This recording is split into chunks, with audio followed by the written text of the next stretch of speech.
Hello again. I'm your imaginary friend, and welcome to the last of these installments of reading through Supernatural Horror in Literature by Howard Phillips Lovecraft. If you missed any of the previous ones, then which side is it? That side? That side? I'll put a link up there somewhere to go back and look at the first two. Let's see. Trying to remember, what did I forget the first time? It was warning folks that Howard Phillips Lovecraft did have his opinions, and some of them weren't the best. So sometimes, as Luke says, the real horror was Victorian attitudes towards things like race and xenophobia. I believe this last bit isn't going to be too heavy on those topics, but in any case, anytime you're reading through anything written by Lovecraft, kind of be aware that might sneak in. So let's get right into Chapter 9, The Weird Tradition in the British Isles. Recent British literature, besides including the 3 or 4 greatest fantasists of the present age, has been gratifying fertile in the element of the weird. Rudyard Kipling has often approached it, and has, despite the omnipresent mannerisms, handled it with indubitable mastery in such tales as The Phantom Rickshaw, The Finest Story in the World, The Recrudescence of Imray, and The Mark of the Beast. This latter is of particular poignancy. The picture of the naked leper priest who mewed like an otter, of the spots which appeared on the chest of the man that priest cursed, of the growing carnivorousness of the victim, and of the fear which horses began to display toward him, and of the eventually half-accomplished transformation of that victim into a leopard, being things which no reader is ever likely to forget. The final defeat of the malignant sorcery does not impair the force of the tale or the validity of its mystery. Lafcadio Hearn, strange, wandering, and exotic, departs still further from the realm of the real, and with supreme artistry of a sensitive poet, weaves fantasies impossible to an author of the solid roast beef type. His Fantastics, written in America, contains some of the most impressive ghoulishness in all literature, while his Kwaidan, written in Japan, crystallizes with matchless skill and delicacy the eerie lore and whispered legends of that richly colorful nation. Still more of Hearn's wizardry of language is shown in some of his translations from the French, especially from Gautier and Flaubert. His version of the latter's Temptation of St. Anthony is a classic of fevered and riotous imagery clad in the magic of singing words. Oscar Wilde may likewise be given a place amongst weird writers, both for certain of his exquisite fairy tales and for his vivid Picture of Dorian Gray, in which a marvelous portrait for years assumes the duty of aging and coarsening instead of its original, who meanwhile plunges into every excess of vice and crime without the outward loss of youth, beauty, and freshness. There is a sudden and potent climax when Dorian Gray, at last to become a murderer, seeks to destroy the painting whose changes testify to his moral degeneracy. He stabs it with a knife, and a hideous cry and crash are heard, but when the servants enter, they find it all in its pristine loveliness. Lying on the floor was a dead man in evening dress, with a knife in his heart. He was withered, wrinkled, and loathsome of visage. It was not until they had examined the rings that they recognized who he was. Matthew Phipps Shiel, author of many weird, grotesque, and adventurous novels and tales, occasionally attains a high level of horrific magic. Xélucha is a noxiously hideous fragment, but is excelled by Mr. Shiel's undoubted masterpiece, The House of Sounds, floridly written in the yellow 90s and recast with more artistic restraint in the early 20th century. This story, in its final form, deserves a place among the foremost things of its kind. It tells of a creeping horror and menace trickling down the centuries on a subarctic island off the coast of Norway, where Amidst the sweep of demon winds and the ceaseless din of hellish waves and cataracts, a vengeful dead man built a brazen tower of terror. It is vaguely like, yet infinitely unlike, Poe's Fall of the House of Usher. In the novel The Purple Cloud, Mr. Shiel describes with tremendous power a curse which came out of the Arctic to destroy mankind, and which for a time appears to have left but a single inhabitant on our planet. The sensations of this lone survivor as he realizes his position and roams through the corpse-littered and treasure-strewn cities of the world as their absolute master are delivered with a skill and artistry falling little short of actual majesty. Unfortunately, the second half of the book, with its conventionally romantic element, involves a distinct letdown. Better known than Shiel is the ingenious Bram Stoker, who created many starkly horrific conceptions in a series of novels whose poor technique sadly impairs their net effect. The Lair of the White Worm, dealing with a gigantic primitive entity that lurks in a vault beneath an ancient castle, utterly ruins a magnificent idea by a development almost infantile. The Jewel of Seven Stars, touching on a strange Egyptian resurrection, is less crudely written. But best of all is the famous Dracula, which has become almost the standard modern exploitation of the frightful vampire myth. Count Dracula, a vampire, dwells in a horrible castle in the Carpathians, but finally migrates to England with the design of populating the country with fellow vampires. How an Englishman fares within Dracula's stronghold of terrors, and how the dead fiend's plot for domination is at last defeated, are elements which unite to form a tale now justly assigned a permanent place in English letters. Dracula evoked many similar novels of supernatural horror, among which the best are perhaps The Beetle by Richard Marsh, Brood of the Witch Queen by Saxe Rohmer, Arthur Sarsfield Ward, and The Door of the Unreal by Gerald Biss. The latter handles quite dexterously the standard werewolf superstition. Much subtler and more artistic, and told with singular skill through the juxtaposed narratives of the several characters, is the novel Cold Harbour by Francis Brett Young, in which an ancient house of strange malignancy is powerfully delineated. The mocking and well-nigh omnipotent fiend Humphrey Furnival holds echoes of the Manfred Montoni type of early Gothic villain, but is redeemed from triteness by many clever individualities.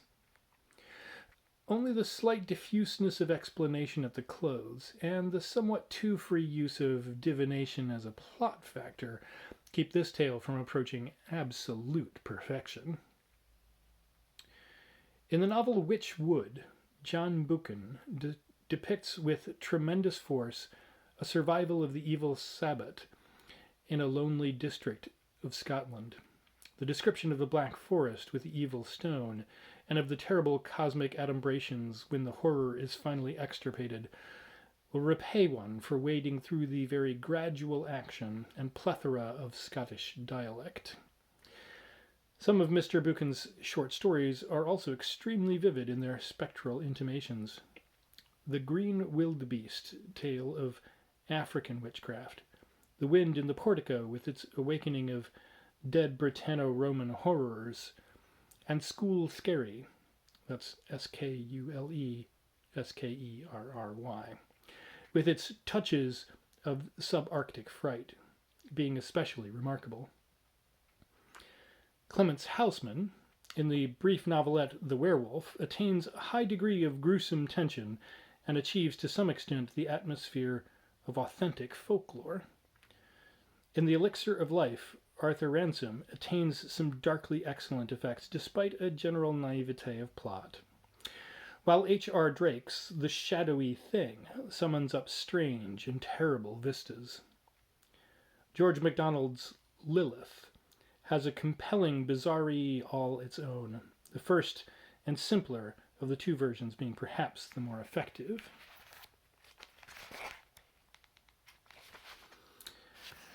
Deserving of distinguished notice as a forceful craftsman to whom an unseen mystic world is ever a close and vital reality, is the poet Walter de la Mare, whose haunting verse and exquisite prose alike bear consistent traces of a strange vision reaching deeply into veiled spheres of beauty and terrible and forbidden dimensions of being.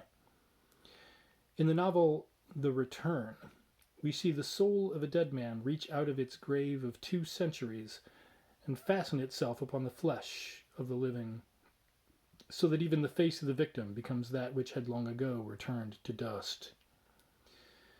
Of the shorter tales, of which several volumes exist, many are unforgettable for their command of fears and sorcery's darkest ramifications, notably Seaton's Aunt, in which there lowers a noxious background of malignant vampirism, The Tree, which tells of a frightful vegetable growth in the yard of a starving artist, Out of the Deep, wherein we are given leave to imagine what thing answered the summons of a dying wastrel in a dark, lonely house, when he pulled a long-feared bell cord in the attic of his dread-haunted boyhood. A Recluse, which hints at what sent a chance guest flying from a house in the night. Mr. Kempy, which shows us a mad clerical hermit in quest of the human soul, dwelling in a frightful sea-cliff region beside an archaic abandoned chapel. And All Hallows, a glimpse of demoniac forces besieging a lonely medieval church and miraculously restoring the rotting masonry. De la Mare does not make fear the sole or even the dominant element of most of his tales, being apparently more interested in the subtleties of character involved. Occasionally he sinks to sheer whimsical fantasy of the Barry order. Still, he is among the very few to whom unreality is a vivid, living presence, and as such he is able to put into his occasional fear studies a keen potency which only a rare master can achieve. His poem, The Listeners, restores the Gothic shudder to modern verse. The weird short story has fared well of late, an important contributor being the versatile E.F. Benson, whose The Man Who Went Too Far breathes whisperingly of a house at the edge of a dark wood, and of Pan's hoof mark on the breast of a dead man. Mr. Benson's volume Visible and Invisible contains several stories of singular power, notably Negotium Perambulans, whose unfolding reveals an abnormal monster from an ancient ecclesiastical panel who performs an act of miraculous vengeance in a lonely village on the Cornish coast. And The Horror Horn, through which lopes a terrible half-human survival dwelling on unvisited alpine peaks. The Face, in another collection, is lethally potent in its relentless aura of doom. H.R. Wakefield, in his collections They Return at Evening and Others Who Return, manages now and then to achieve great heights of horror despite a vitiating air of sophistication. The most notable stories are The Red Lodge, with its slimy, aqueous evil, He Cometh and He Passeth By, and He Shall Sing, The Cairn, Look Up There, Blind Man's Buff, and that bit of lurking millennial horror, The 17th Hole at Doncaster. Mention has been made of the weird work of H.G. Wells and A. Conan Doyle. The former, in The Ghost of Fear, reaches a very high level, while all the items in 30 Strange Stories have strong fantastic implications. Doyle now and then struck a powerfully spectral note, as in The Captain of the Pole Star, a tale of Arctic ghostliness, and Lot number 249, wherein the reanimated mummy theme is used with more than ordinary skill.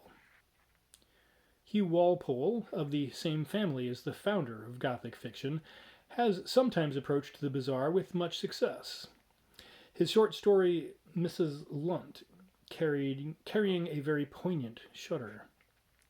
John Metcalfe, in the collection published as The Smoking Leg, attains now and then a rare pitch of potency. The tale entitled The Badlands, containing graduations of horror that strongly savor of genius. More whimsical and inclined toward the amiable and innocuous fantasy of Sir J. M. Barrie are the short tales of E. M. Forster, grouped under the title of The Celestial Omnibus. Of these, only one, dealing with a glimpse of Pan and his aura of fright, may be said to hold the true element of cosmic horror. Mrs. H. D. Everett, though adhering to very old and conventional models, occasionally reaches singular heights of spiritual terror in her collection of short stories. L. P. Hartley is notable for his incisive and extremely ghastly tale, A Visitor from Down Under. May Sinclair's Uncanny Stories contain more of traditional occultism than of that creative treatment of fear which marks mastery in this field, and are inclined to lay more stress on human emotions and psychological delving than upon the stark phenomena of a cosmos utterly unreal. It may be well to remark here that occult believers are probably less effective than materialists in delineating the spectral and the fantastic, since to them the phantom world is so commonplace a reality that they tend to refer to it with less awe, remoteness, and impressiveness than do those who see it as an absolute and stupendous violation of the natural order. Of rather uneven stylistic quality, but vast occasional power, is in its suggestion of lurking worlds and beings behind the ordinary surface of life, is the work of William Hope Hodgson, known today far less than it deserves to be.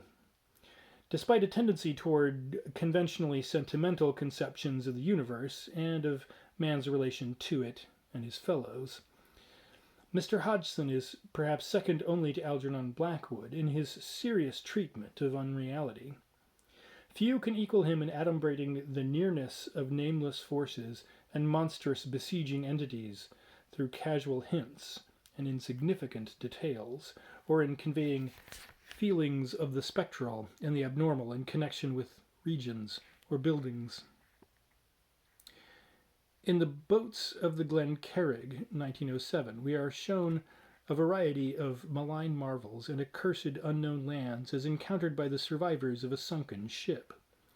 The brooding menace in the earlier parts of the book is impossible to surpass, though a letdown in the direction of ordinary romance and adventure occurs towards the end. An inaccurate and pseudo-romantic attempt to reproduce 18th century prose detracts from the general effect, but the really profound nautical erudition everywhere displayed is a compensating factor.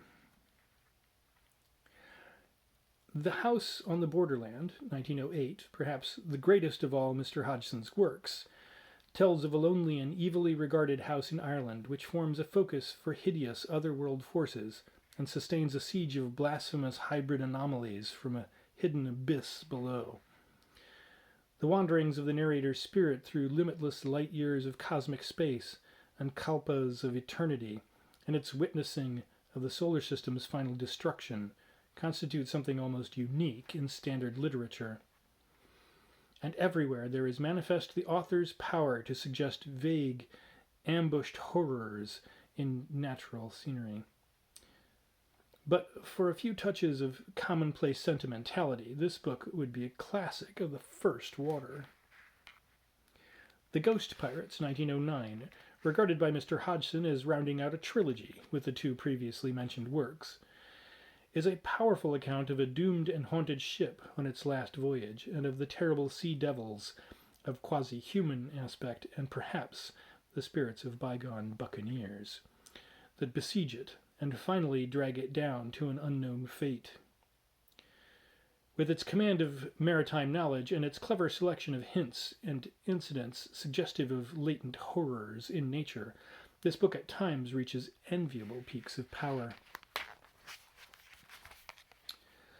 The Nightland, 1912, is a long extended, 538 pages, tale of the Earth's infinitely remote future, billions of years ahead after the death of the sun. It is told in a rather clumsy fashion as the dreams of a man in the 17th century, whose mind merges with its own future incarnation and is seriously marred by painful verboseness, repetitiousness, artificial and nauseously sticky romantic sentimentality, and an attempt at archaic language is even more grotesque and absurd than that in Glencarrig. Allowing for all its faults, it is yet one of the most potent pieces of macabre imagination ever written. The picture of a night-black dead planet with the remains of the human race concentrated in a stupendously vast metal pyramid and besieged by monstrous, hybrid, and altogether unknown forces of the darkness is something that no reader can ever forget. Shapes and entities of an altogether non-human and inconceivable sort, the prowlers of the black, man-forsaken, and unexplored world outside the pyramid, are suggested and partly described with ineffable potency, while the night landscape, with its chasms and slopes and dying volcanism, takes on an almost sentient terror beneath the author's touch. Midway in the book, the central figure ventures outside the pyramid on a quest through death-haunted realms untrod by man for millions of years, and in his slow, minutely described day-by-day progress over unthinkable leagues of immemorial blackness, there is a sense of cosmic alienage, breathless mystery, and terrified expectancy unrivaled in the whole range of literature. The last quarter of the book drags woefully, but fails to spoil the tremendous power of the whole. Mr. Hodgson's later volume, Carnacki the Ghost Finder, consists of several longish short stories published many years before in magazines. In quality, it falls conspicuously below the level of the other books. We here find a more or less conventional stock figure of the infallible detective type, the progeny of M. Dupin and Sherlock Holmes, and the close kin of Algernon Blackwood's John Silence, moving through scenes and events badly marred by an atmosphere of professional occultism. A few of the episodes, however, are of undeniable power and afford glimpses of the peculiar genius characteristic of the author. Naturally, it is impossible in a brief sketch to trace out all the classic modern uses of the terror element. The ingredient must of necessity enter into all work, both prose and verse, treating broadly of life, and we are therefore not surprised to find a share in such writers as the poet Browning, whose child Roland to the dark tower came, is instinct with hideous menace, or the novelist Joseph Conrad, who often wrote of the dark secrets within the sea, and of the demoniac driving power of fate as influencing the lives of lonely and maniacally resolute men. Its trail is one of infinite ramifications, but we must here confine ourselves to its appearance in a relatively unmixed state, where it determines and dominates the work of art containing it. Somewhat separate from the main British stream is that current of weirdness in Irish literature, which came to the fore in the Celtic Renaissance of the later 19th and early 20th centuries. Ghost and fairy lore have always been of great prominence in Ireland, and for over 100 years have been recorded by a line of such faithful transcribers and translators as William Carleton, T. Crofton Croker, Lady Wilde, mother of Oscar Wilde, Douglas Hyde, and W.B. Yeats. Brought to notice by the modern movement, this body of myth has been carefully collected and studied, and its salient features reproduced in the work of later figures like Yeats, J.M. Synge, A.E., Lady Gregory, Padraic Colum, James Stephens, and their colleagues. Whilst on the whole more whimsically fantastic than terrible, such folklore and its consciously artistic counterparts contain much that falls truly within the domain of cosmic horror. Tales of burials in sunken churches beneath haunted lakes, accounts of death-heralding banshees and sinister changelings, ballads of spectres and the unholy creatures of the raths. All these have their poignant and definite shivers, and mark a strong and distinctive element in weird literature. Despite homely grotesqueness and absolute naivete, there is genuine nightmare in the class of narrative represented by the yarn of Teig O'Kane, who in punishment for his wild life was ridden all night by a hideous corpse that demanded burial, and drove him from churchyard to churchyard as the dead rose up loathsomely in each one and refused to accommodate the newcomer with a berth. Yeats, unfortunately, the greatest figure of the Irish revival, if not, Yeats, undoubtedly the greatest figure of the Irish revival, if not the greatest of all living poets, has accomplished notable things both in original work and in the codification of old legends. Chapter 10, The Modern Masters. The best horror tales of today, profiting by the long evolution of the type, possess a naturalness, convincingness, artistic smoothness, and skillful intensity of appeal quite beyond comparison with anything in the Gothic work of a century or more ago. Technique, craftsmanship, experience, and psychological knowledge have advanced tremendously with the passing years, so that much of the older work seems naive and artificial, redeemed, when redeemed at all, only by a genius which conquers heavy limitations. The tone of jaunty and inflated romance, full of false motivation and investing every conceivable event with a counterfeit significance and carelessly inclusive glamour, is now confined to lighter and more whimsical phases of supernatural writing. Serious, weird stories are either made realistically intense by close consistency and perfect fidelity to nature, except in the one supernatural direction which the author allows himself, or else cast altogether in the realm of fantasy, with atmosphere cunningly adapted to the visualization of a delicately exotic world of unreality beyond space and time, in which almost anything may happen, if it but happen in true accord with certain types of imagination and illusion normal to the sensitive human brain. This, at least, is the dominant tendency, though, of course, many great contemporary writers slip occasionally into some of the flashy postures of immature romanticism, or into bits of the equally empty and absurd jargon of pseudo-scientific occultism, now at one of its periodic high tides. Of living creators of cosmic fear, raised to its most artistic pitch, few, if any, can hope to equal the versatile Arthur Machen, author of some dozen tales, long and short, in which the elements of hidden horror and brooding fright attain an almost incomparable substance and realistic acuteness.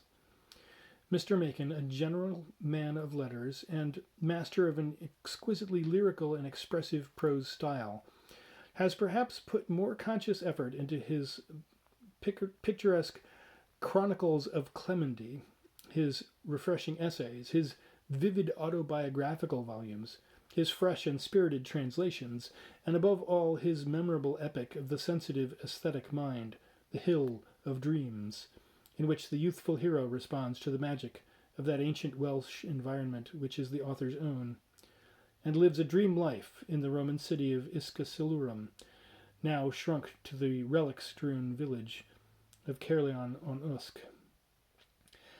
But the fact remains that his powerful horror material of the 90s and early 1900s stands alone in its class, and marks a distinct epoch in the history of this literary form. Mr. Machen, with an impressionable Celtic heritage linked to keen youthful memories of the wild domed hills, archaic forests, and cryptical Roman ruins of the Gwent countryside, has developed an imaginative life of rare beauty, intensity, and historic background. He's absorbed the medieval mystery of dark woods and ancient customs, and is a champion of the Middle Ages in all things, including the Catholic faith. He has yielded likewise to the spell of the Britanno-Roman life, which once surged over his native region, and finds strange magic in the fortified camps, tessellated pavements, fragments of statues, and kindred things which tell of the day when classicism reigned and Latin was the language of the country. A young American poet, Frank Belknap Long, has well summarized this dreamer's rich endowments and wizardry of expression in the sonnet on reading Arthur Machen. There is a glory in the autumn wood.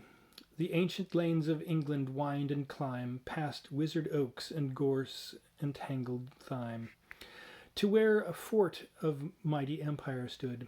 There's a glamour in the autumn sky.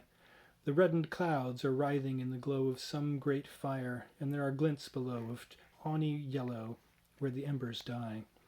I wait, for he will show me, clear and cold, high raised in splendor, sharp against the north, the Roman eagles, and through mists of gold the marching legions as they issue forth. I wait, for I would share with him again the ancient wisdom and the ancient pain. Of Mr. Macon's horror tales, the most famous is perhaps The Great God Pan, 1894, which tells of a singular and terrible experiment and its consequences. A young woman, through surgery of the brain cells, is made to see the vast and monstrous deity of nature, and becomes an idiot in consequence, dying less than a year later. Years afterward, a strange, ominous, and foreign-looking child named Helen Vaughan is placed to board with a family in rural Wales, and haunts the woods in unaccountable fashion. The little boy is thrown out of his mind at sight of someone or something he spies with her, and a young girl comes to a terrible end in similar fashion. All this mystery is strangely interwoven with the Roman rural deities of the place, as sculptured in antique fragments. After another lapse of years, a woman of strangely exotic beauty appears in society, drives her husband to horror and death, causes an artist to paint unthinkable paintings of witches' sabbaths, creates an epidemic of suicide among the men of her acquaintance, and is finally discovered to be a frequenter of the lowest dens of vice in London, where even the most callous degenerates are shocked at her enormities. Through the clever comparing of notes on the part of those who have had word of her at various stages of her career, this woman is discovered to be the girl Helen Vaughan, who is the child, by no mortal father, of the young woman on whom the brain experiment was made. She is a daughter of hideous Pan himself, and at the last is put to death amidst horrible transmutations of form, involving changes of sex and a descent to the most primal manifestations of the life principle. But the charm of the tale is in the telling. No one could begin to describe the cumulative suspense and ultimate horror with which every paragraph abounds, without following fully the precise order in which Mr. Machen unfolds his gradual hints and revelations. Melodrama is undeniably present, and coincidence is stretched to a length which appears absurd upon analysis. But in the malign witchery of the tale as a whole, these trifles are forgotten, and the sensitive reader reaches the end with only an appreciative shudder and a tendency to repeat the words of one of the characters. It is too incredible, too monstrous. Such things can never be in this quiet world. My man, if such a case were possible, our earth would be a nightmare. Less famous, and less complex in plot than the great god Pan, but definitely finer in atmosphere and general artistic value, is the curious and dimly disquieting chronicle called The White People, whose central portion purports to be the diary or notes of a little girl whose nurse has introduced her to some of the forbidden magic and soul-blasting traditions of the noxious witch cult, the cult whose whispered lore was handed down long lines of peasantry through Western Europe, and whose members sometimes stole forth at night, one by one, to meet in black woods and lonely places for the revolting orgies of the witches' Sabbath. Mr. Macon's narrative, a triumph of skillful selectiveness and restraint, accumulates enormous power as it flows on in a stream of innocent, childish prattle, introducing allusions to strange nymphs, dolls, vulas, white, green, and scarlet ceremonies, Aklo letters, Chian language, Mao games, and the like. The rites learned by the nurse from her witch grandmother are taught to the child by the time she is 3 years old, and her artless accounts of the dangerous secret revelations possess a lurking terror generously mixed with pathos. Evil charms well known to anthropologists are described with juvenile naivete, and finally there comes a winter afternoon journey into the old Welsh hills, performed under an imaginative spell which lends to the wild scenery an added weirdness, strangeness, and suggestion of grotesque sentience. The details of this journey are given with marvelous vividness and form to the keen critic a masterpiece of fantastic writing, with almost unlimited power in the intimation of potent hideousness and cosmic aberration. At length the child, whose age is then 13, comes upon a cryptic and banefully beautiful thing in the midst of a dark and inaccessible wood. In the end, horror overtakes her in a manner deftly prefigured by an anecdote in the prologue, but she poisons herself in time. Like the mother of Helen Vaughan and the great god Pan, she has seen that frightful deity. She is discovered dead in the dark wood, beside the cryptic thing she found. In that thing, a whitely luminous statue of Roman workmanship about which dire medieval rumours had clustered, is affrightedly hammered into dust by the searchers. In the episode novel of The Three Impostors, a work whose merit as a whole is somewhat marred by an imitation of the jaunty Stevenson manner, occur certain tales which perhaps represent the high water mark of Macon's skill as a terror weaver. Here we find in its most artistic form a favourite weird conception of the author's, the notion that beneath the mounds and rocks of the wild Welsh hills dwells subterraneously that squat primitive race whose vestiges gave rise to our common folk legends of fairies, elves, and the little people, and whose acts are even now responsible for certain unexplained disappearances, and occasional substitutions of strange dark changelings for normal infants. This theme receives its finest treatment in the episode entitled The Novel of the Black Seal, where a professor, having discovered a singular identity between certain characters scrawled on Welsh limestone rocks and those existing in a prehistoric black seal from Babylon, sets out on a course of discovery which leads him to unknown and terrible things. A queer passage in the ancient geographer Solinus, a series of mysterious disappearances in the lonely reaches of Wales, a strange idiot son born to a rural mother after a fright in which her inmost faculties were shaken. All these things suggest to the professor a hideous connection and a condition revolting to any friend and respecter of the human race. He hires the idiot boy, who jabbers strangely at times in a repulsive hissing voice, and is subject to odd epileptic seizures. Once, after such a seizure in the professor's study by night, disquieting odors and evidences of unnatural presences are found, and soon after that the professor leaves a bulky document and goes into the weird hills with feverish expectancy and strange terror in his heart. He never returns, but beside a fantastic stone in the wild country are found his watch, money, and ring, done up with catgut in a parchment bearing the same terrible characters as those on the black Babylonish seal and the rock in the Welsh mountains. The bulky document explains enough to bring up the most hideous vistas. Professor Gregg, from the massed evidence presented by the Welsh disappearances, the rock inscription, the accounts of ancient geographers, and the black seal, has decided that a frightful race of dark primal beings of immemorial antiquity and wide former diffusion still dwells beneath the hills of unfrequented Wales. Further research has unriddled the message of the Black Seal and proved that the idiot boy, a son of some father more terrible than mankind, is the heir of monstrous memories and possibilities.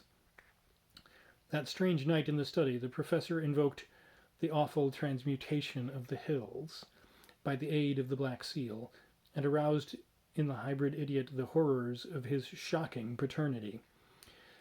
He saw his body swell and become distended as a bladder, while the face blackened. And then the supreme effects of the invocation appeared, and Professor Gregg knew the stark frenzy of cosmic panic in its darkest form.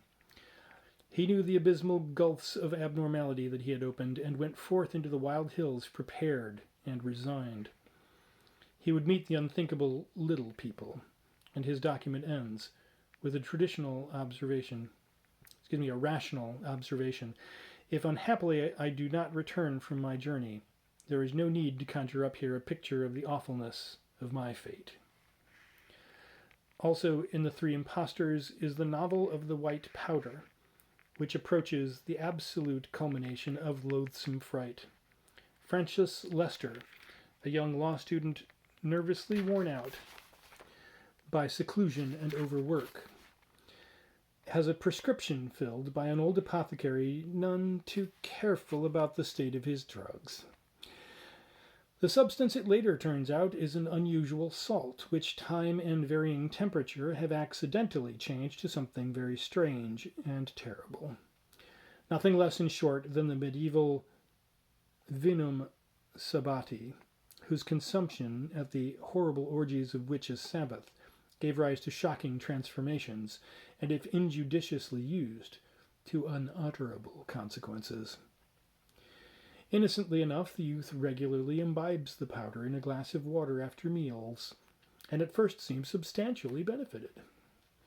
Gradually, however, his improved spirits take the form of dissipation. He is absent from home a great deal, and appears to have undergone a repellent psychological change. One day an odd livid spot appears on his right hand, and he afterward returns to his seclusion, finally keeping himself shut within his room and admitting none of the household. The doctor calls for an interview and departs in a palsy of horror, saying that he can do no more in that house. 2 weeks later, the patient's sister, walking outside, sees a monstrous thing at the sick-room window, and servants report that food left at the locked door is no longer touched. Summons at the door bring only a sound of shuffling and a demand in a thick, gurgling voice to be let alone.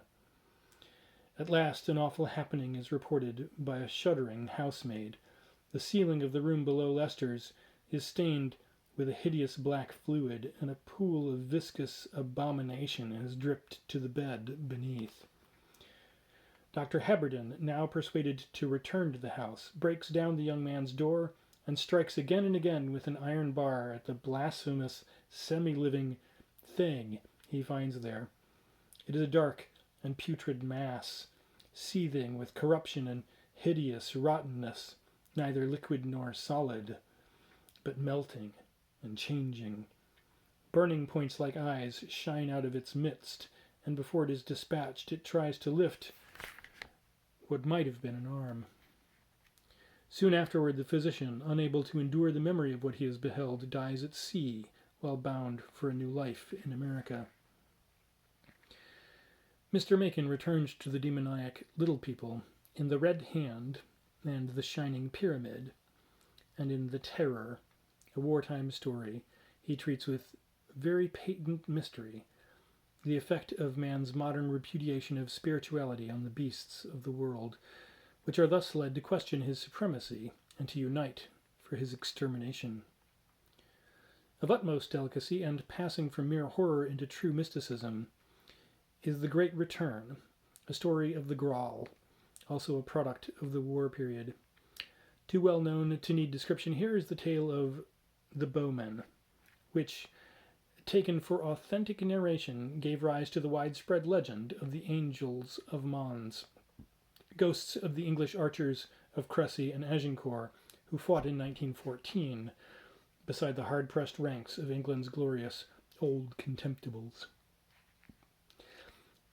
Less intense than Mr. Macon in delineating the extremes of stark fear, yet infinitely more closely wedded to the idea of an unreal world constantly pressing upon ours is the inspired and prolific Algernon Blackwood, amidst whose voluminous and uneven work may be found some of the finest spectral literature of this or any age.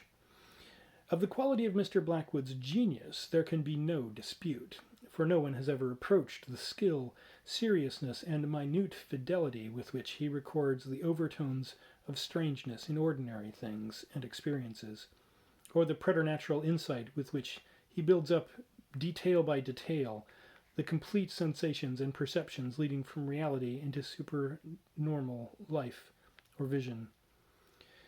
Without notable command of the poetic witchery of mere words, he is the one absolute and unquestioned master of weird atmosphere, and can evoke what amounts almost to a story from a simple fragment of humorless psychological description. Above all others, he understands how fully some sensitive minds dwell forever on the borderland of dream, and how relatively slight is the distinction betwixt those images formed from actual objects and those excited by the play of the imagination. Mr. Blackwood's lesser work is marred by several defects such as ethical didacticism, occasional insipid whimsicality, the flatness of benignant supernaturalism, and a too free use of the trade jargon of modern occultism. A fault of his more serious efforts is that diffuseness and long-windedness which results from an excessively elaborate attempt, under the handicap of a somewhat bald and journalistic style devoid of intrinsic magic, color, and vitality, to visualize precise sensations and nuances of uncanny suggestion.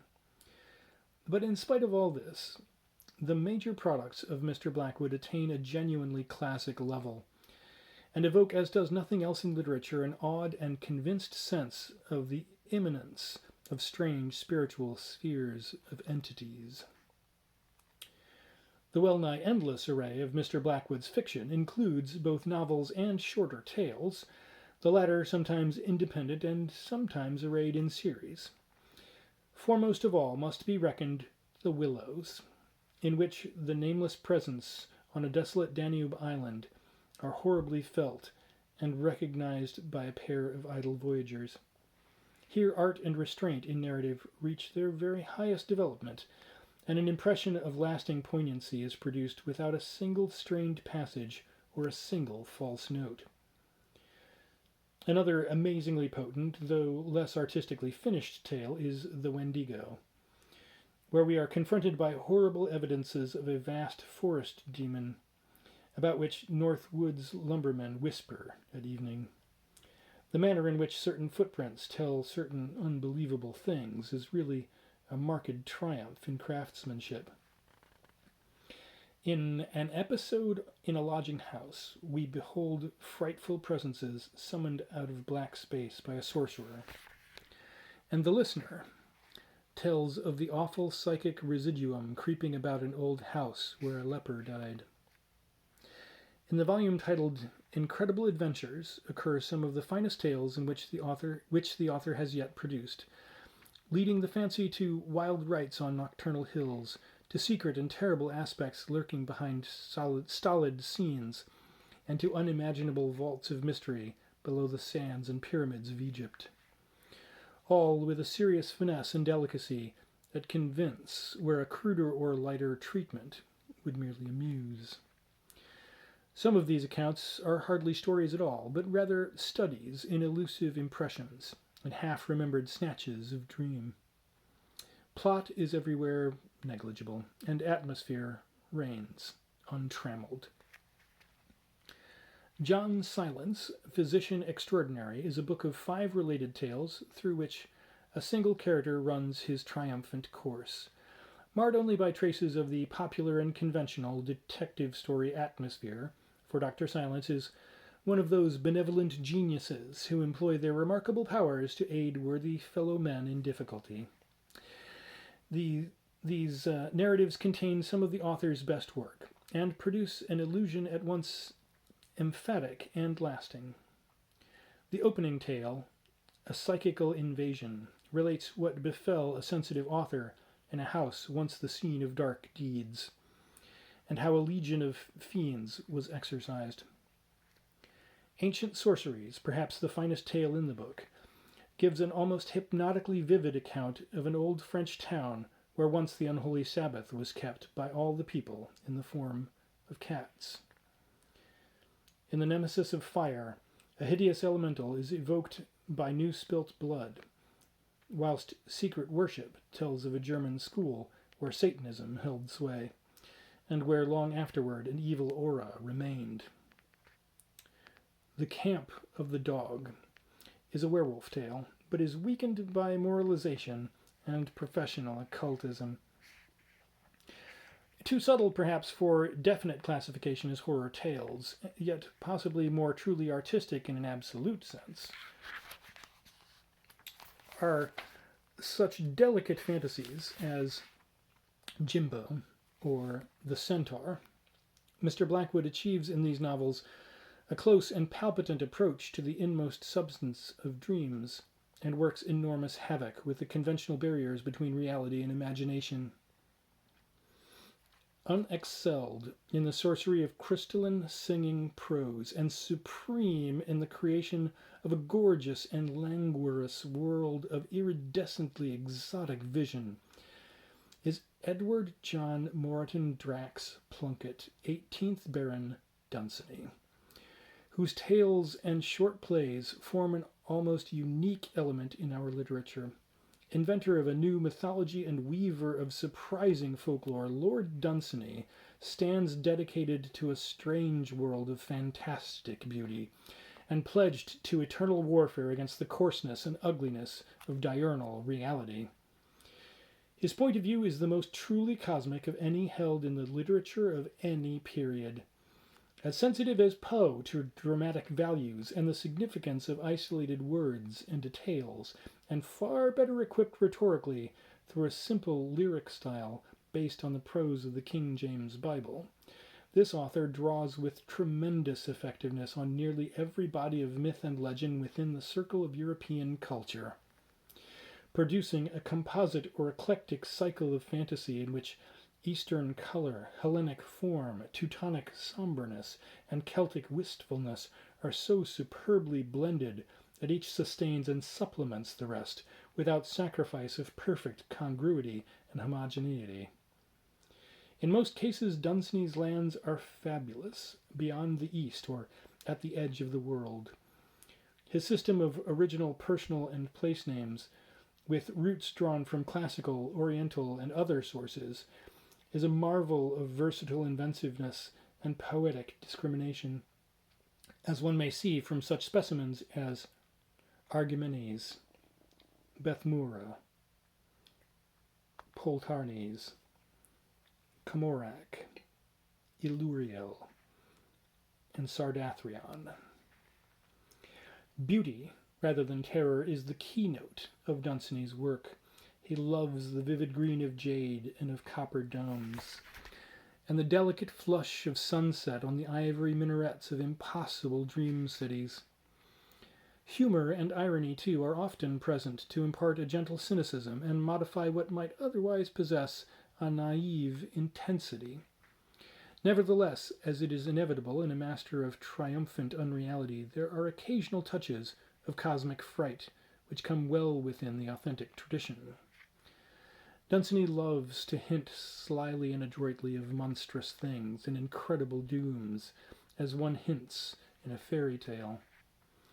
In the Book of Wonder, we read of Hlo Hlo, the gigantic spider idol which does not always stay at home, of what the Sphinx feared in this forest, of Slith, the thief who jumps over the edge of the world after seeing a certain light lit and knowing who lit it, of the anthropophagous giblins who inhabit an evil tower and guard a treasure, of the gnolls who live in the forest and from whom it is not well to steal, of the city of Never and the eyes that watch in the under pits, and of kindred things of darkness.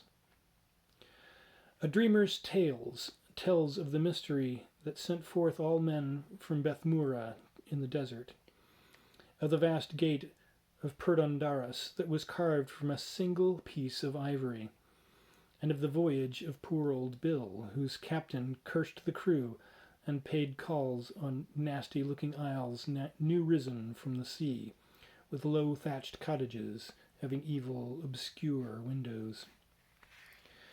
Many of Dunsany's short plays are replete with spectral fear.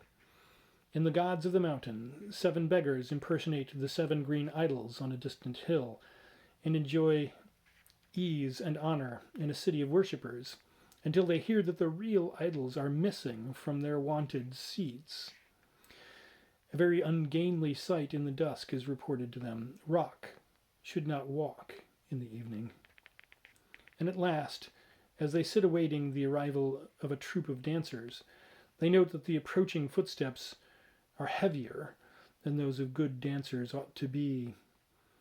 Then things ensue, and in the end the presumptuous blasphemers are turned to green jade statues by the very walking statues whose sanctity they outraged. But mere plot is the very least merit of this marvelously effective play. The incidents and developments are those of a supreme master, so that the whole forms one of the most important contributions of the present age, not only to drama, but to literature in general. A Night at an Inn tells of 4 thieves who have stolen the emerald eye of Klesh, a monstrous Hindu god. They lure to their room and succeed in slaying the 3 priestly avengers who are on their track. But in the night Klesh comes gropingly for his eye, and having gained it and departed, calls each of the despoilers out in the darkness for an unnamed punishment. In The Laughter of the Gods, there's a doomed city at the jungle's edge, and a ghostly lutanist heard only by those about to die. Cf. Alice's Spectral Harpsichord and Hawthorne's House of the 7 Gables. Whilst The Queen's Enemies retells the anecdote of Herodotus, in which a vengeful princess invites her foes to a subterranean banquet and lets in the Nile to drown them. But no amount of mere description can convey more than a fraction of Lord Dunsany's pervasive charm. His prismatic cities and unheard-of rites are touched with a sureness which only mastery can engender, and we thrill with a sense of actual participation in his secret mysteries. To the truly imaginative, he's a talisman and a key unlocking rich storehouses of dream and fragmentary memory, so that we may think of him not only as a poet, but as one who makes each reader a poet as well. As the opposite pole of genius from Lord Dunsany, and gifted with an almost diabolic power of calling horror by gentle steps from the midst of prosaic daily life, is the scholarly Montague Rhodes James, Provost of Eton, and antiquary of note and recognized authority on medieval manuscripts and cathedral history. Dr. James, long fond of telling spectral tales at Christmastide, has become by slow degrees a literary weird fictionist of the very first rank, and has developed a distinctive style and method likely to serve as models for an enduring line of disciples. The art of Dr. James is by no means haphazard, and in the preface to one of his collections he has formulated 3 very sound rules for macabre composition. A ghost story, he believes, should have a familiar setting in the modern period, in order to approach closely the reader's sphere of experience. Its spectral phenomena, moreover, should be malevolent rather than beneficent, since fear is the emotion primarily to be excited. And finally, the technical patois of occultism, or pseudo-science ought carefully to be avoided, lest the charm of casual verisimilitude be smothered in unconvincing pedantry. Dr. James, practicing what he preaches, approaches his themes in a light and often conversational way. Creating the illusion of everyday events, he introduces his abnormal phenomena cautiously and gradually, relieved at every turn by touches of homely and prosaic detail, and sometimes spiced with a snatch or two of antiquarian scholarship.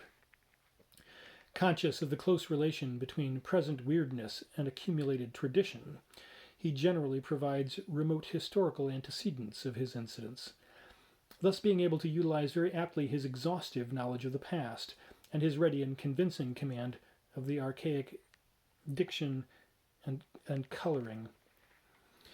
A favorite scene for a James tale is some centuried cathedral, which the author can describe with all the familiar minuteness of a specialist in that field. Sly, humorous vignettes and bits of lifelike genre portraiture and characterization are often to be found in Dr. James's narratives, and serve in his skilled hands to augment the general effect rather than to spoil it, as the same qualities would tend to do with a lesser craftsman. In inventing a new type of ghost, he has departed considerably from the conventional Gothic tradition, for where the older stock ghosts were pale and stately, and apprehended chiefly through the sense of sight, the average James ghost is lean, dwarfish, and hairy, a sluggish, hellish night abomination midway betwixt beast and man, and usually touched before it is seen. Sometimes the spectre is of still more eccentric composition, a roll of flannel with spidery eyes, or an invisible entity which molds itself in bedding and shows a face of crumpled linen. Dr. James has, it is clear, an intelligent and scientific knowledge of human nerves and feelings, and knows just how to apportion statement, imagery, and subtle suggestion in order to secure the best results with his readers. He is an artist in incident and arrangement rather than in atmosphere, and reaches the emotions more often through the intellect than directly. This method, of course, with its occasional absences of sharp climax, has its drawbacks as well as its advantages, and many will miss the thorough atmospheric tension which writers like Macon are careful to build up with words and scenes. But only a few of the tales are open to the charge of tameness. Generally, the laconic unfolding of abnormal events in adroit order is amply sufficient to produce the desired effect of cumulative horror. The short stories of Dr. James are contained in 4 small collections entitled respectively Ghost Stories of an Antiquary, More Ghost Stories of an Antiquary, A Thin Ghost and Others, and A Warning to the Curious. There is also a delightful juvenile fantasy, The 5 Jars, which has its spectral adumbrations. Amidst this wealth of material it is hard to select a favorite or especially typical tale, though each reader will no doubt have such preferences as his temperament may determine. Count Magnus is assuredly one of the best, forming as it does a veritable Golconda of suspense and suggestion. Mr. Wraxall is an English traveller of the middle 19th century, sojourning in Sweden to secure material for a book. Becoming interested in the ancient family of Delagardi, near the village of Rabak, he studies its records and finds particular fascination in the builder of an existing manor house, one Count Magnus, of whom strange and terrible things are whispered. The Count, who flourished early in the 17th century, was a stern landlord and famous for his severity toward poachers and delinquent tenants. His cruel punishments were bywords, and there were dark rumors of influences which even survived his internment in the great mausoleum he built near the church, as in the case of the 2 peasants who hunted on his preserves one night a century after his death. There were hideous screams in the woods, and near the tomb of Count Magnus an unnatural laugh and the clang of a great door. Next morning the priest found the 2 men, one a maniac and the other dead, with the flesh of his face sucked from his bones. Mr. Wraxall hears all these tales and stumbles on more guarded references to a black pilgrimage once taken by the Count, a pilgrimage to Chorazin in Palestine, one of the cities denounced by our Lord in the Scriptures, and in which old priests say that the Antichrist is to be born. No one dares to hint just what that black pilgrimage was, or what strange being or thing the Count brought back as a companion. Meanwhile, Mr. Wraxall is increasingly anxious to explore the mausoleum of Count Magnus, and finally secures permission to do so in the company of a deacon. He finds several monuments and 3 copper sarcophagi, one of which is the Count's. Round the edge of this latter are several bands of engraved scenes, including a singular and hideous delineation of the pursuit of a frantic man through a forest by a squat, muffled figure with a devilfish's tentacle, directed by a tall, cloaked man on a neighboring hillock. The sarcophagus has 3 massive steel padlocks, one of which is lying open on the floor, reminding the traveler of a metallic clash he heard the day before when passing the mausoleum, and wishing idly that he might see Count Magnus. His fascination augmented and the key being accessible, Mr. Wraxall pays the mausoleum a second and solitary visit, and finds another padlock unfastened. The next day, his last in Rabak, he again goes alone to bid the long-dead Count farewell, once more queerly impelled to utter a whimsical wish for a meeting with the buried nobleman. He now sees in his disquiet that only one of the padlocks remains on the great sarcophagus. Even as he looks, that last lock drops noisily to the floor, and there comes a sound as of creaking hinges. Then the monstrous lid appears very slowly to rise, and Mr. Wraxall flees in panicked fear, without refascinating the door of the mausoleum. During his return to England, the traveller feels a curious uneasiness about his fellow passengers on the canal boat which he employs for the earlier stages. Cloaked figures make him nervous, and he has a sense of being watched and followed. Of 28 persons whom he counts, only 26 appear at meals, and the missing 2 are always a tall cloaked man and a shorter, muffled figure. Completing his water travel at Harwich, Mr. Wraxall takes frankly to flight in a closed carriage, but sees 2 cloaked figures at a crossroad. Finally, he lodges at a small house in a village and spends the time making frantic notes. On the second morning, he's found dead, and during the inquest, 7 jurors faint at the sight of the body. The house where he stayed is never again inhabited, and upon its demolition half a century later, his manuscript is discovered in a forgotten cupboard. In The Treasure of Abbot Thomas, a British antiquary unriddles a cipher on some Renaissance painted windows, and thereby discovers a centuried hoard of gold in a niche halfway down a well in the courtyard of a German abbey. But the crafty depositor had set a guardian over that treasure, and something in the black well twines its arms around the searcher's neck in such a manner that the quest is abandoned and a clergyman sent for.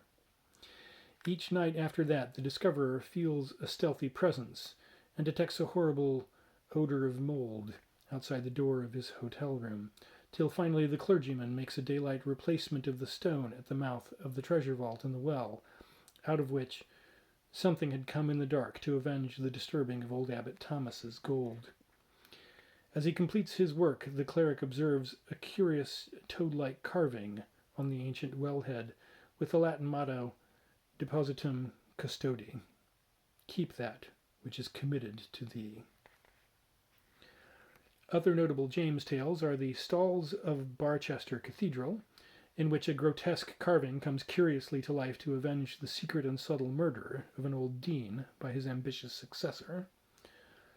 A Whistle, and I'll Come to You, which tells of the horror summoned by a strange metal whistle found in a medieval church ruin. And an episode of cathedral history, where the dismantling of a pulpit uncovers an archaic tomb whose lurking demon spreads panic and pestilence. Dr. James, for all his light touch, evokes fright and hideousness in their most shocking forms, and will certainly stand as one of the few really creative masters in his darksome province. For those who relish speculation regarding the future, the tale of supernatural horror provides an interesting field. Combated by a mounting wave or plodding realism, cynical flippancy, and sophisticated disillusionment, it is yet encouraged by a parallel tide of growing mysticism, as developed both through the fatigued reaction of occultists and religious fundamentalists against materialistic discovery, and through the stimulation of wonder and fancy by such enlarged vistas and broken barriers as modern science has given us with its intra-atomic chemistry, advancing astrophysics, doctrines of relativity, and probings into biology and human thought. At the present moment, the favoring forces would appear to have somewhat of an advantage, since there is unquestionably more cordiality shown toward weird writings than when 30 years ago the best of Arthur Macon's work fell on the stony ground of the smart and cocksure 90s. Ambrose Bierce, almost unknown in his own time, has now reached something like general recognition. Startling mutations, however, are not to be looked for in either direction. In any case, an approximate balance of tendencies will continue to exist, and while we may justly expect a further subtilization of technique, we have no reason to think that the general position of the spectral in literature will be altered. It is a narrow though essential branch of human expression, and will chiefly appeal, as always, to a limited audience with keen special sensibilities. Whatever universal masterpiece of tomorrow may be wrought from phantasm or terror will owe its acceptance rather to a supreme workmanship than to a sympathetic theme. Yet who shall declare the dark theme a positive handicap? Radiant with beauty, the cup of the Ptolemies was carven of onyx.